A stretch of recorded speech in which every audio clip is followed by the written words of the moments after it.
rebirth into suffering.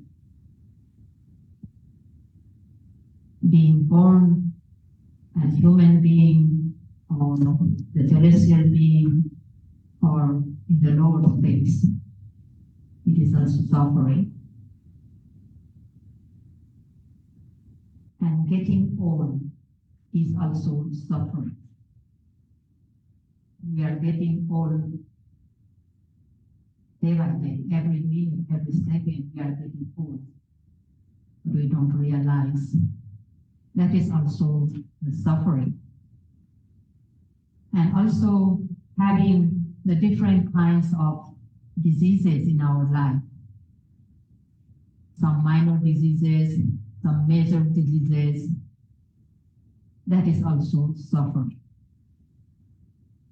And we have to die one day, so death is also suffering.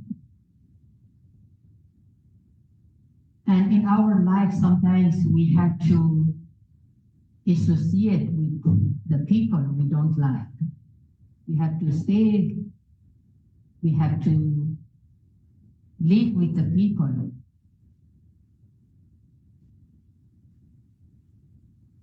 we don't like, the dislike people. And that is also a kind of suffering. And sometimes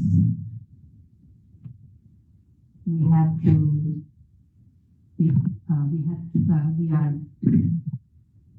don't have a chance to stay with our loved ones, separating from the loved ones, a kind of suffering. And another suffering is the things, not getting the things that we wish, not getting the things that we want to get. That is also the suffering. And I think this is the most of the time we are suffer because of the things that we want to get, but unfortunately we don't get. So these kinds of sufferings that we are experiencing in our daily life. And the Buddha said, in short, actually, the 5 aggregates are the suffering.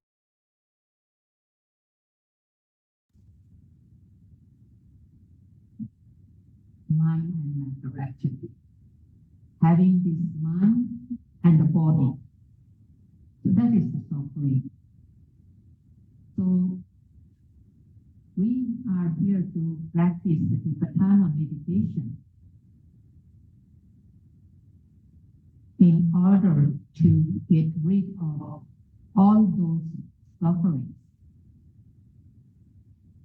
And the Buddha bravely mentioned that Vipassana practice is the only way to get rid of those sufferings.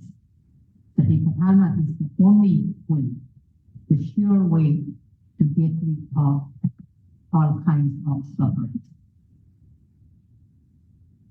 So Vipassana,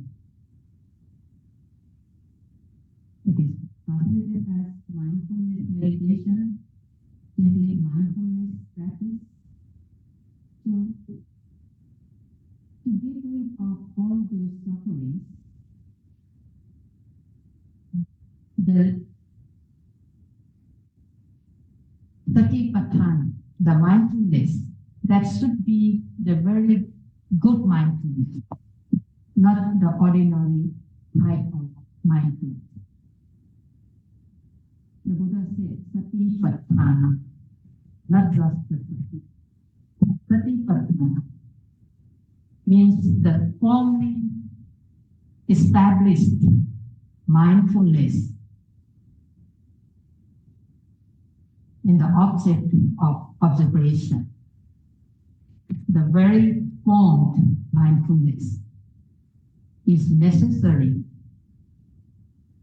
in order to get rid of all kinds of suffering.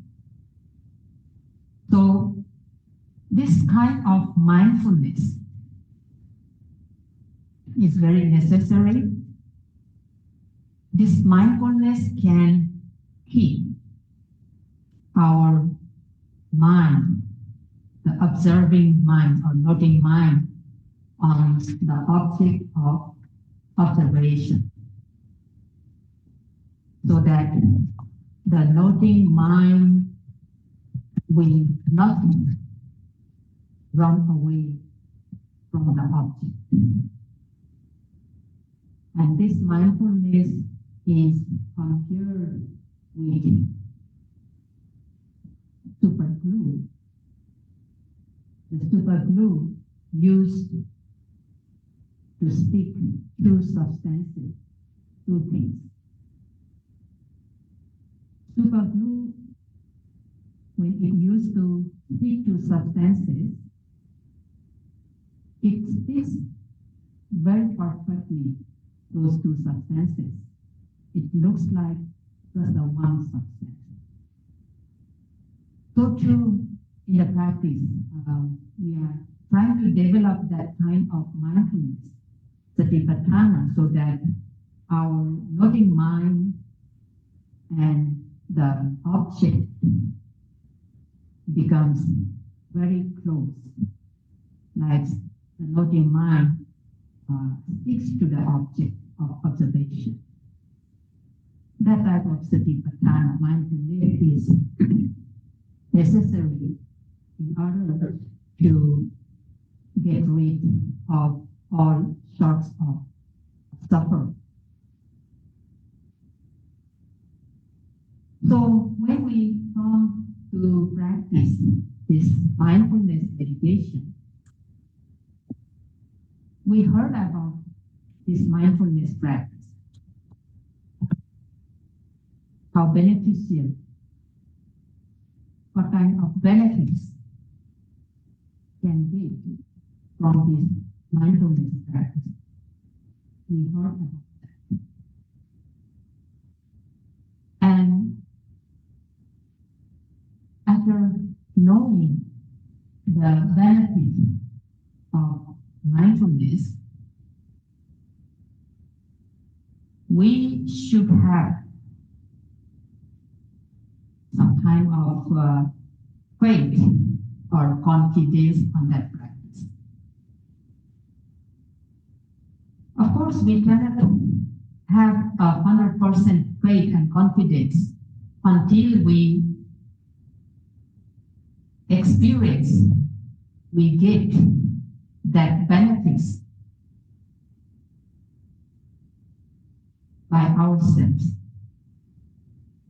But we should have a kind of confidence and practice, just knowing the benefits and also knowing that other people who practice this type of meditation actually gain the benefits by hearing from someone or by seeing how. So the Buddha said that in order to gain the benefits, in order to have the benefits of the practice, or in order to do the other wholesome deeds, Saddha, the faith and confidence, is the most important. But we know how beneficial this practice, how valuable this practice. But if we don't believe, if we don't have faith, then we don't practice. practice. When we don't practice, if we don't practice, then we will not get the benefits. But because one does not have a faith, then one will not practice, will not gain any benefits. Only the people who have faith and confidence will do the actual practice and will gain the benefits. Therefore, we can see in many discourses that the Buddha mentioned about the importance of Saddha, faith and confidence. Saddha, to believe, to have faith, and because of Saddha, then one do the practice. One do the actual practice and gain the actual benefits.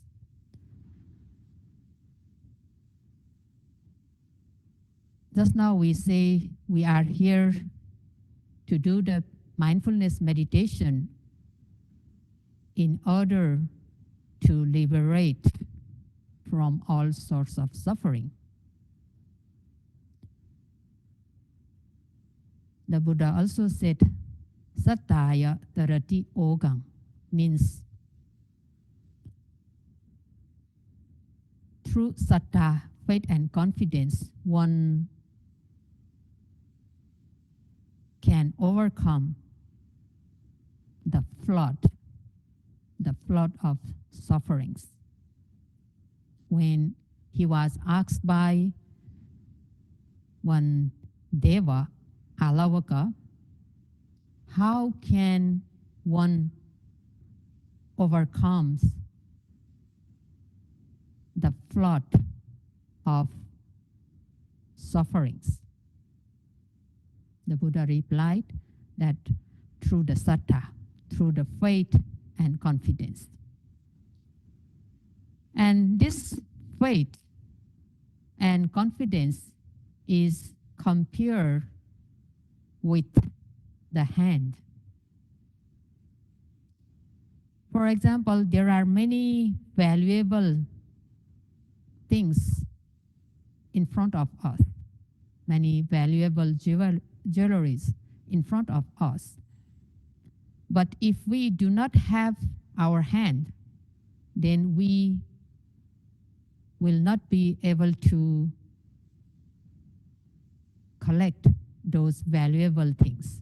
We will not be able to get anything. If we have hand, we can take anything we want. So too, if one has sattha, faith and confidence, one can do different kinds of wholesome actions, different kinds of meritorious deeds for one's benefit, one's better life. Therefore, saddha is compared with the hands. And saddha, just now we said saddha, faith. This faith is, it can be divided into four types of saddha. Yeah. The first one is agama saddha, and this saddha actually belongs to the bodhisattva, the Buddha to be. Bodhisattva, one who is going to be a Buddha in future. That saddha is agama saddha. And the second type of saddha is atigama saddha. kind of faith and confidence belongs to the noble people, noble person. When one attain the path and fruition knowledge, his or her saddha become very formed. So that type of saddha is adhikama saddha. The saddha, faith and confidence that belongs to the noble people. And the third type of saddha is okappana saddha. And this type of saddha we can gain through the practice. And this type of saddha is also very firm saddha, unshakable by the opposite dhammas, unshakable by the unwholesome dhammas. This is also very firm saddha. When we practice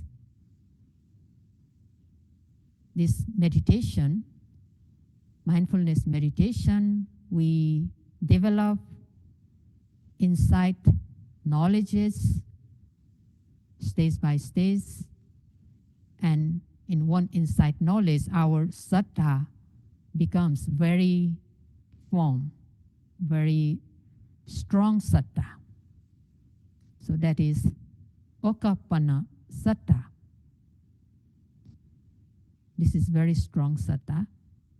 And the fourth type of saddha is pasada saddha. That is very weak saddha. Very weak.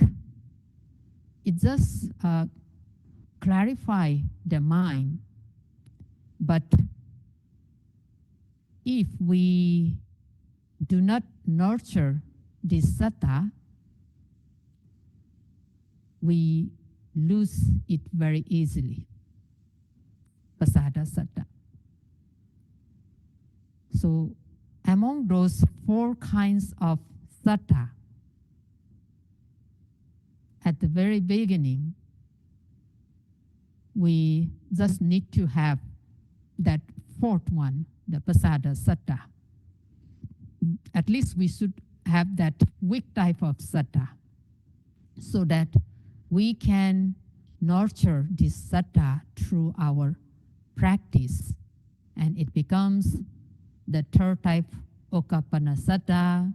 And if we continue again in our practice, then we gain the adhikama saddha. So we can develop saddha stage by stage. So to do vipassana mindfulness meditation, at least we should have a pasada saddha, very weak, but still very good. Because if we do not have that type of saddha, we won't practice, because we don't believe. We don't believe that through this practice, through this mindfulness meditation, one can overcome all sorts of suffering. One can be liberated from those sufferings. So it is very important to have at least the pasada saddha. And this kind of saddha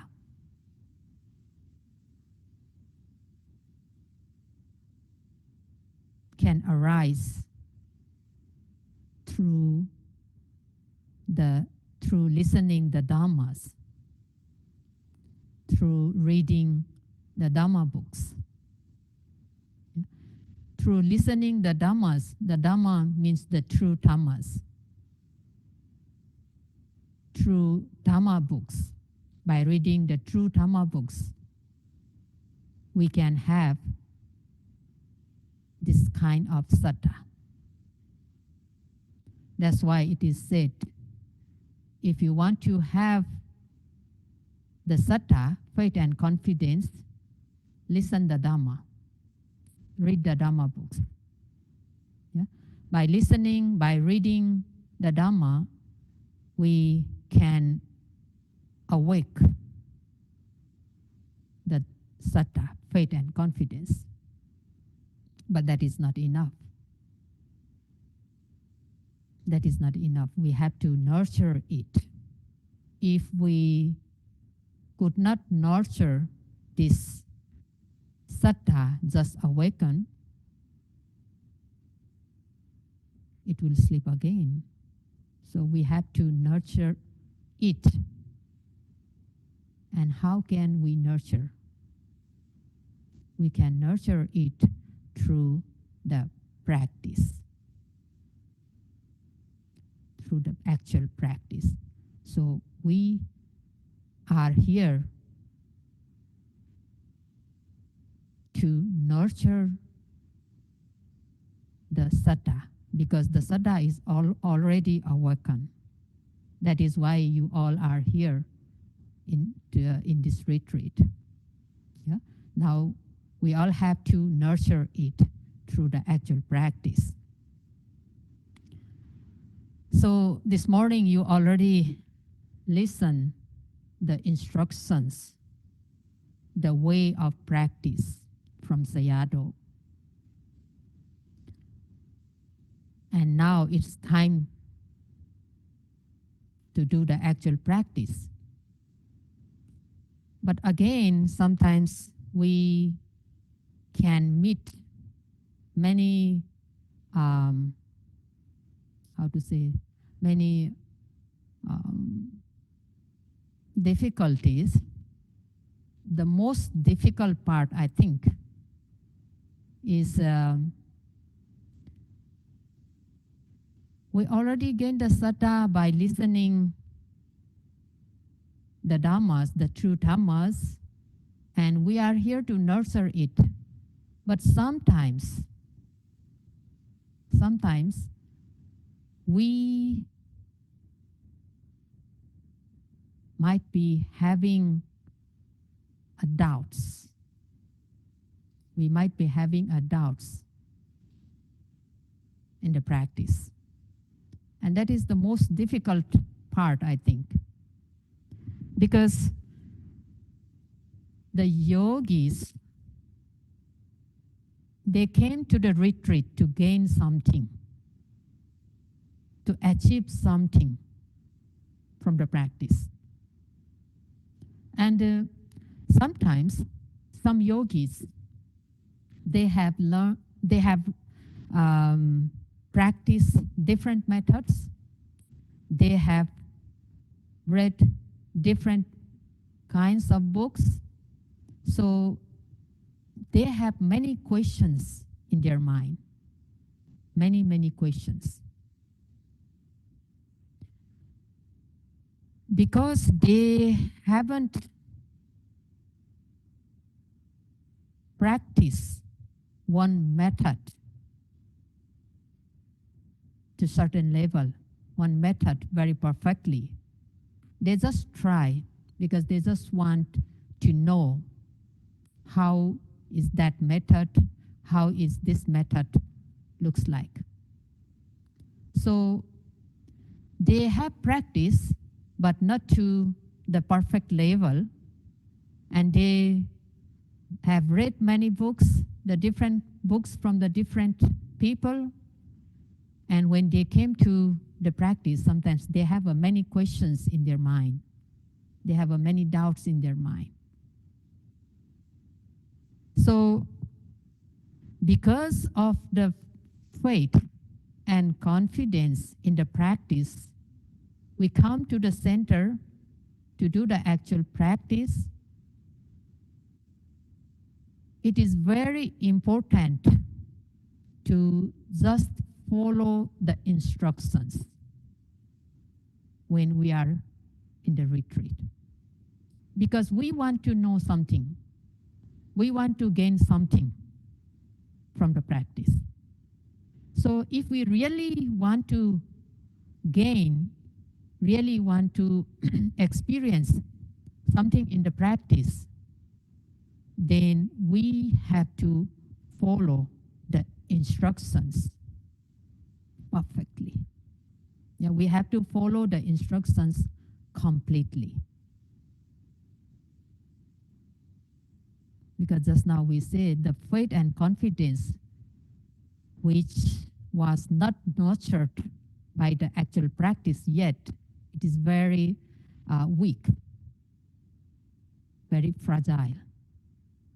So many doubts can arise in the practice while doing sitting meditation or walking meditation.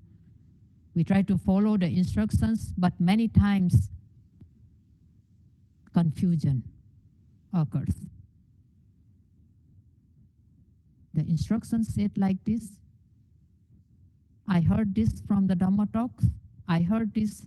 I read this in the books, but the things not happening as I heard in the Dhamma talks, as I read in the books.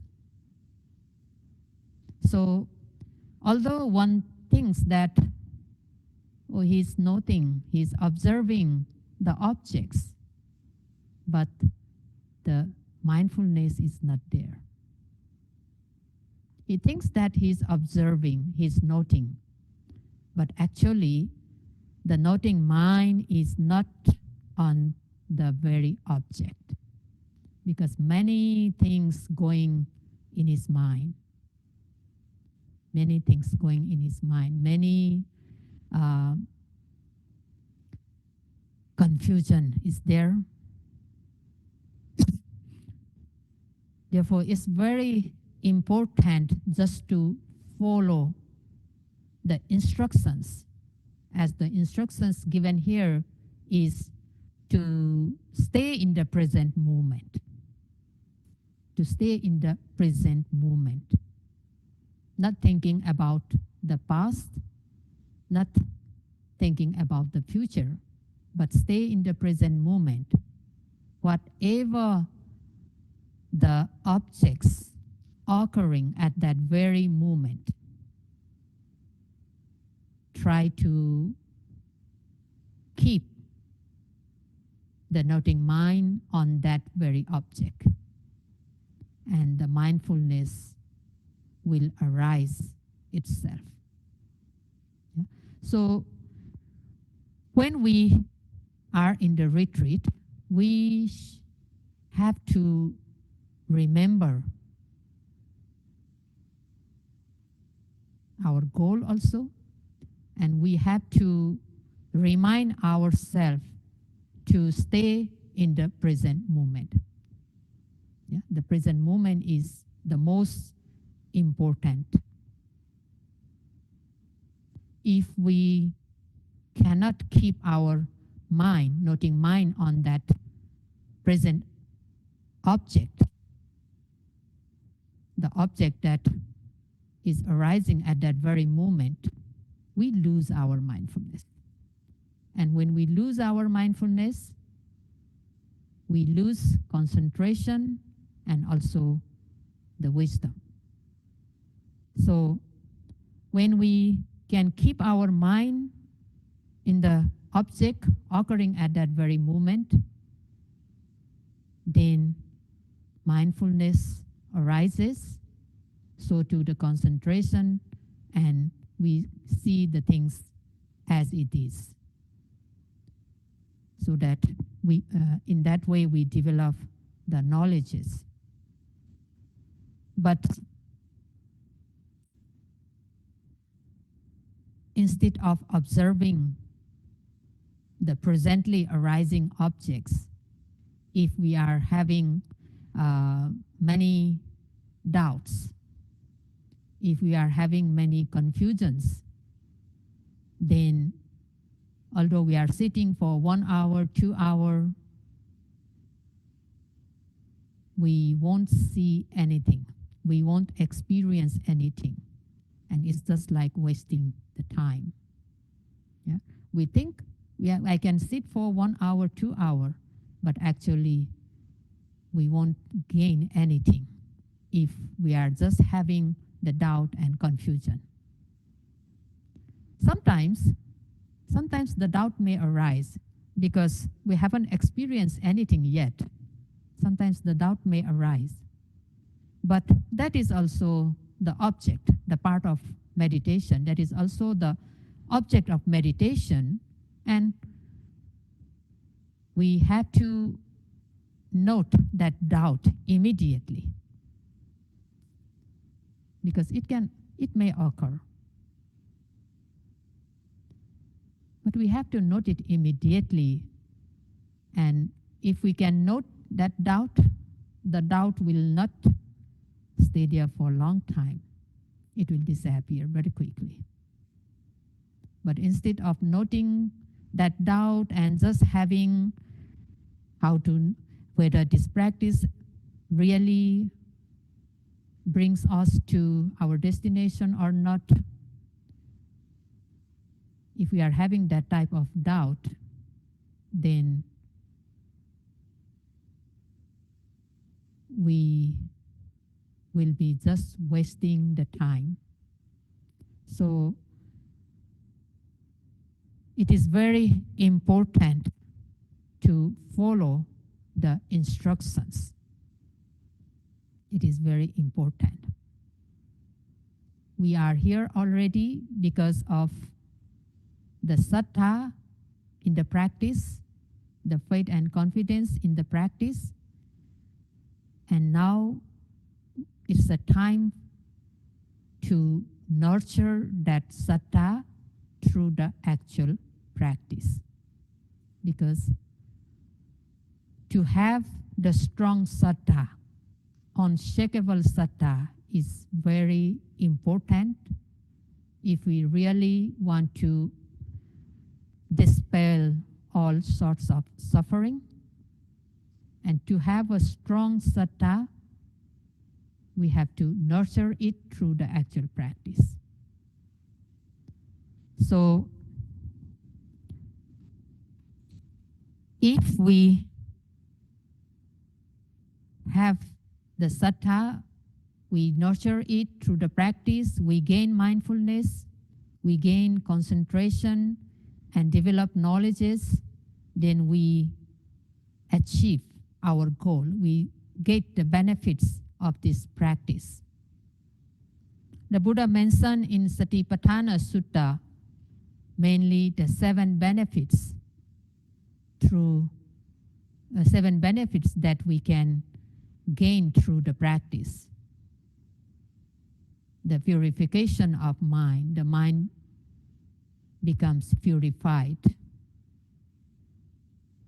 All the mental defilements will be dispelled through the practice. So when we are able to stay with the object occurring at that very moment, there is only noting mind and the noted object. Means there is no other mental defilements, no kilesas. So another benefit we gain is the overcoming of sorrow, and also the lamentation. Yeah, overcoming of sorrow, overcoming of lamentation, and disappearance of mental and physical suffering, dukkha domanassa, physical suffering and mental suffering, and attaining the path knowledge and realization of Nibbana. Those are the benefits that we can gain from the practice of Satipatthana meditation, and the Buddha has mentioned those benefits in the very beginning of the discourse of the Satipatthana. So to gain those types of benefits, the satipatthana, the actual satipatthana practice is the most important. We have to stay with the present object. We have to have the established mindfulness on the object. And this established mindfulness we can gain through the continuous practice.